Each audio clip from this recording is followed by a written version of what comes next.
ഞാനൊരു ഉച്ചയുറക്കൊക്കെ കഴിഞ്ഞ് എഴുന്നേറ്റ് വരുമ്പോൾ ദേ അമ്മ ഇവിടെ നല്ല തിരക്കിട്ട ജോലിയിലാണ്. നമ്മുടെ അപ്പുണ്ണിക്ക് അട വേണമെന്ന് പറഞ്ഞപ്പോൾ അമ്മ ദേ അട ഉണ്ടാക്കിക്കൊണ്ടിരിക്കുകയാണ് കേട്ടോ. അമ്മ അട ഉണ്ടാക്കാൻ തുടങ്ങിയപ്പോൾ നമ്മുടെ അപ്പുണ്ണിന്റെ സന്തോഷം കണ്ടു. ബേക്കറി ഇട്ട് വെക്കുന്ന പാത്രത്തിലെ ഒരു കേക്ക് നമ്മുടെ കുഞ്ഞിന് കണ്ടുപിടിച്ച് കുഞ്ഞു കേക്ക് എടുക്കുന്നത് കണ്ടപ്പോൾ നമ്മുടെ അപ്പുണ്ണി വന്ന് തപ്പി നോക്കുന്നുണ്ട്. പക്ഷെ അതിൽ ആ ഒരു ടൈപ്പ് കേക്ക് ഒന്നേ ഉണ്ടായിരുന്നുള്ളൂ കേട്ടോ. പിന്നെ അവിടെ ബഹളായി, കുഞ്ഞിന്റെ തട്ടിപ്പറയായി, അവൻ കരച്ചിലായി. കുഞ്ഞു കരയാൻ തുടങ്ങിയപ്പോഴേ ഞാൻ വേഗം ഒരു കേക്ക് എടുത്ത് അവന്റെ കയ്യിൽ കൊടുത്തിട്ട്, അല്ലെങ്കിൽ ഈ വീട് തലകുത്തി മറിച്ചിടും അവൻ. കുഞ്ഞിന് പിന്നെ ആദ്യം എടുത്ത കേക്കിന് വേണ്ടിയുള്ള വാശിയൊന്നുമില്ല കേട്ടോ, ഏതെങ്കിലും ഒരെണ്ണം കിട്ടിയാൽ മതി. പക്ഷെ നമ്മുടെ അപ്പു അങ്ങനെ അവൻ വിചാരിച്ച കാര്യം നടത്താൻ വേണ്ടിയിട്ട് 18 അടവും പുറത്തിറക്കും.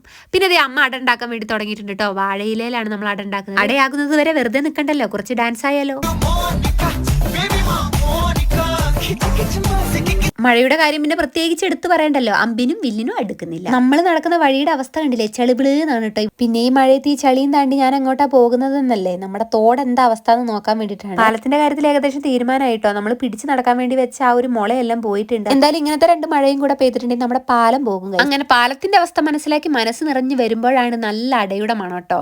അട ഇവിടെ റെഡി ആയിട്ടുണ്ടായിരുന്നേ, കുഞ്ഞുങ്ങൾ കഴിച്ചുകൊണ്ടിരിക്കുകയാണ്. നമ്മുടെ അപ്പുണ്ണി നന്നായിട്ട് ആസ്വദിച്ചിരുന്ന് കഴിക്കുന്നുണ്ട്. ചെറിയ ചൂടിൽ അട കഴിക്കാനാണ് രസം. നമ്മുടെ കുഞ്ഞുനാണെങ്കിൽ അട പൊതുവേ ഇഷ്ടമല്ല കേട്ടോ. എന്നാലും ഞാൻ എന്റെ സമാധാനത്തിന് ഒരു വായ അവന് വെച്ചു കൊടുക്കാൻ നോക്കുന്നുണ്ട്. പക്ഷെ അവൻ കഴിച്ചില്ല. എന്തായാലും കുഞ്ഞുവിനടുത്ത് ആ ഒരു അടക്കഷ്ണം വേസ്റ്റ് ആക്കാതെ ഞാൻ എന്റെ വായിലേക്ക് അങ്ങോട്ട് ഇട്ടു കേട്ടോ. അട ഇഷ്ടമില്ലാതെ നമ്മുടെ കുഞ്ഞുവിന് കുറച്ച് ചിപ്സ് കൊടുത്തിട്ടുണ്ട്, അതിരുന്ന് കഴിക്കുന്നുണ്ട്. അങ്ങനെ നമ്മുടെ അടയെല്ലാം ഇവിടെ റെഡി ആയിട്ടുണ്ട്. ഈ വാഴയുടെ ഇലയിൽ ഉണ്ടാക്കുന്ന അടയ്ക്കൊക്കെ ഒരു പ്രത്യേക സ്മെല്ലും സ്വാദും ഒക്കെ ആയിരിക്കും കേട്ടോ. അങ്ങനെ എല്ലാവരും വട്ടം കൂടിയിരുന്ന് ചായ കുടിക്കുകയാണ്. പുറത്ത് മഴ നല്ല തകൃതിയായിട്ട് പെയ്യുന്നുണ്ട്. ഇന്നും ഇങ്ങനെ മഴയാണെങ്കിൽ നാളെയും നമ്മുടെ അപ്പുണ്ണിക്ക് ക്ലാസ് ഉണ്ടാവാൻ സാധ്യതയില്ല കേട്ടോ.